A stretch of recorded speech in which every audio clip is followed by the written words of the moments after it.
வீட்டில் மளிகை தீர்ந்து விட்டது என்பதை முருகன் மனைவி குழந்தைகள் முன்னால் சப்தமிட்டு கூறியபோது இவனுக்கு என்றும் வரும் கோபம் அன்று அதிசயமாய் வராமல் பார்க்கலாம் என்று சொன்னதை அவன் மனைவி அதிசயமாக பார்த்தாள்.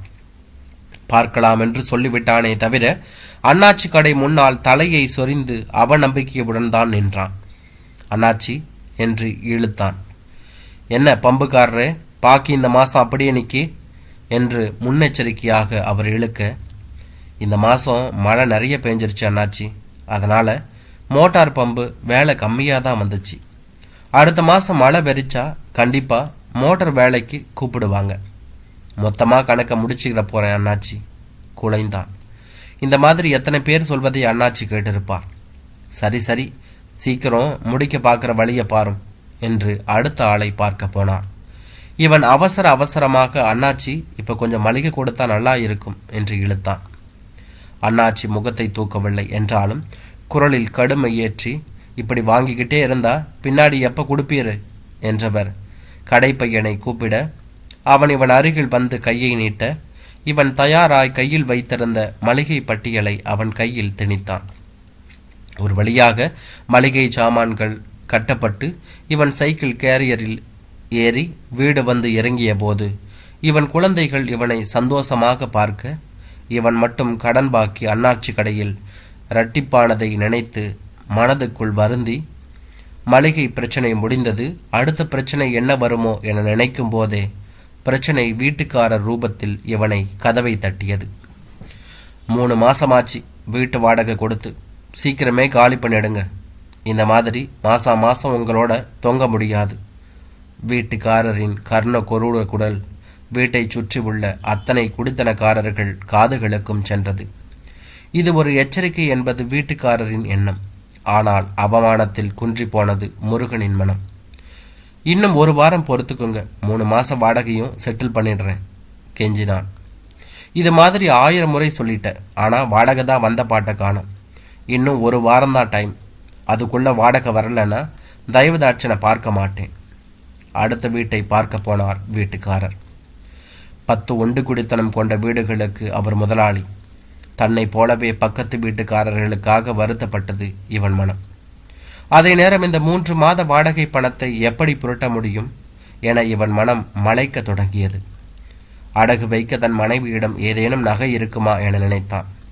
ஏயா, நான் வேலைக்கு வேணா போறேன்யா, பக்கத்து மில்லுக்கு ஆளு வேணுமா கேட்ட மனைவியிடம் வேலைக்கு போக சொல்ல மனம் துடித்தாலும் குழந்தைங்க ஸ்கூல் விட்டு வந்தவுடன் அம்மாங்குமே, அது வேற மனசை சலனப்படுத்தியது.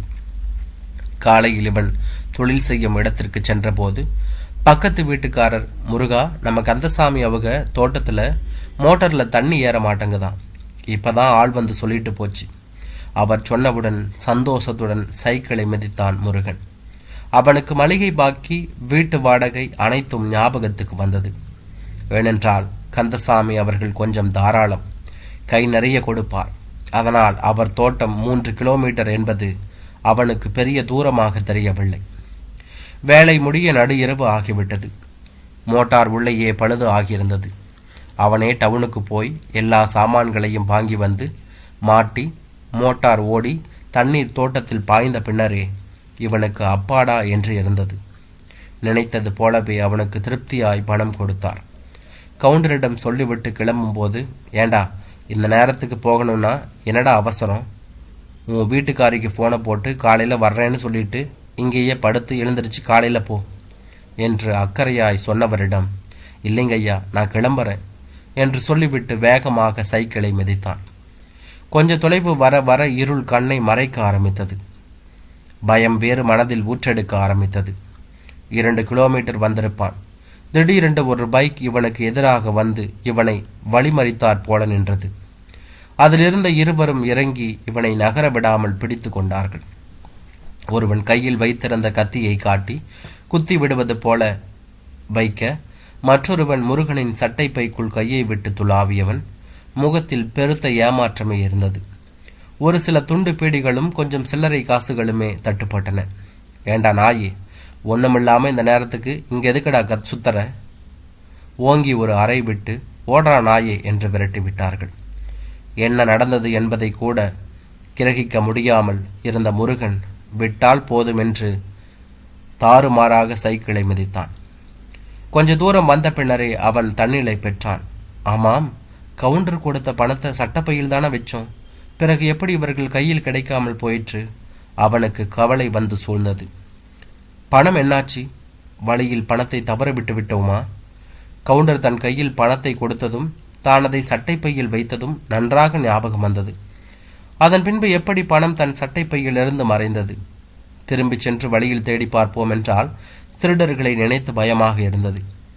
எப்படி வீடு வந்து சேர்ந்தான் என்று அவனுக்கே தெரியவில்லை. இந்த நேரம் வரை விழித்திருந்து காத்திருந்த அவன் மனைவி இவன் கதவை தட்டியவுடன் சடாரென சென்று கதவை திறந்தாள். மோசம் போயிட்டேண்டி என்று இவன் தன் மனைவியிடம் நடந்ததை அனைத்தையும் புலம்பினான். கடவுள் இப்படி என்னை கஷ்டப்படுத்துறாரே என்று கண்ணீர் விட்டான். இவன் அழுகையை பார்த்த இவன் மனைவி, பேசாம போய் படியா, காலையில போய் பார்த்துக்கலாம், குழந்தைங்க எல்லாம் தூங்குது, பக்கத்தில் உள்ளவங்க எல்லோரும் தூங்கணும்ல. அவனை படுக்க வைத்தாள். படுத்தும் புலம்பிக் கொண்டே இருந்தவன் அப்படியே களைப்பினால் தூங்கிவிட்டான். தடதட கதவை தட்டும் சத்தம் கேட்டு இவன் மனைவி கதவை திறந்தபோது விடிந்திருந்தது. இவனும் தூக்கம் களைந்து வெளியே வந்தான். வெளியில் கந்தசாமி தோட்டத்தில் வேலை செய்யும் ஆறுமுகசாமி நின்றிருந்தான். ஏன்பா, நீ பாட்டுக்கு பணத்தை கிணத்து மேட்டில் வச்சுட்டு வந்துட்ட?